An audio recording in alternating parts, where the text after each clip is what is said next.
আসসালামু আলাইকুম সম্মানিত দর্শক ভাইরা, সবাই কেমন আছেন? আজকে আরেকটি নতুন ভিডিও নিয়ে আসলাম। সম্মানিত দর্শক ভাইরা, আজকে নতুন একটি সরিষার জাত সম্পর্কে আপনাদের বলবো। যাত্রা কীরকম সরজমিনে চলে আসছে। সম্মানিত দর্শক ভাইরা দেখেন, আমি যে সরিষার জাতটা দেখাচ্ছি আপনার, সেটা হলো বাড়ি 17 জাত।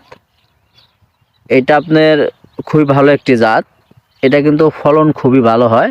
আমি যদি আপনাদের পুরা জমি দেখাই, কারণ এই সরিষার কিছু বৈশিষ্ট্য আছে। সেটা হলো আপনার এই যে মাঘী সরিষা আছে, আমরা টরি 7 বলি, এই সরিষার সাথে এই সরিষার একটু পার্থক্য হলো, সেটা হলো যেহেতু এখন মানে শীতকাল, মানে শৈত্যপ্রবাহ পড়ছে, এই শৈত্যপ্রবাহ কিন্তু আসলে এটা সহ্য করতে পারে না।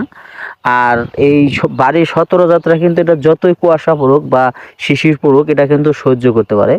আমি যদি আপনাদের দেখাই যে এই এই এই এই এই যাত্রা কিন্তু আপনার দেখা যাচ্ছে যে এখন মানে ফুল ফুটতেছে এবং সে আসতেছে, কিন্তু ওইটার সাথে যে সরিষাটা দেখাচ্ছি 17 বাড়ি, দেখা যাচ্ছে এখনো কিছুই আসে নাই। কিন্তু দেখবেন যে এই টরি মাঘী সরিষার চেয়ে কিন্তু এই সরিষা আগে ফুল ঝরবে এবং এই সেটা মানে বড় বড় হবে এবং ফলনও কিন্তু এটার চেয়ে অনেক বেশি হবে।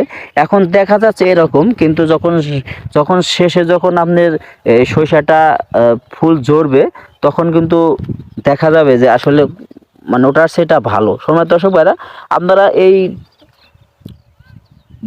যেটা আপনার এই যেমন 15, 16, 17, এটা আসলে সবচাইতে ভালো জাত বাড়ির মধ্যে। তার মধ্যে নতুন একটি জাত এই বাড়ি 17, এই 17 জাতটা আপনারা বুনতে পারেন। আমি কিন্তু আপনাদের ছবিতে দেখাচ্ছি, যেহেতু এখন বিকালবেলায় ছবিটা একটু ক্লিয়ার আসতেছে না। আর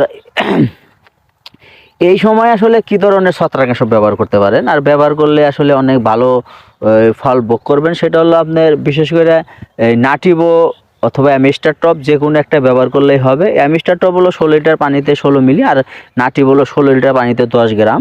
এটা আপনার এই সময় স্প্রে করবেন একবার, আর যখন আপনার 60% 70% বের হয়ে গেছে, তখন একবার স্প্রে করবেন। সম্মানিত দর্শক ভাইরা, সবাই ভালো থাকবেন। আসসালামু আলাইকুম।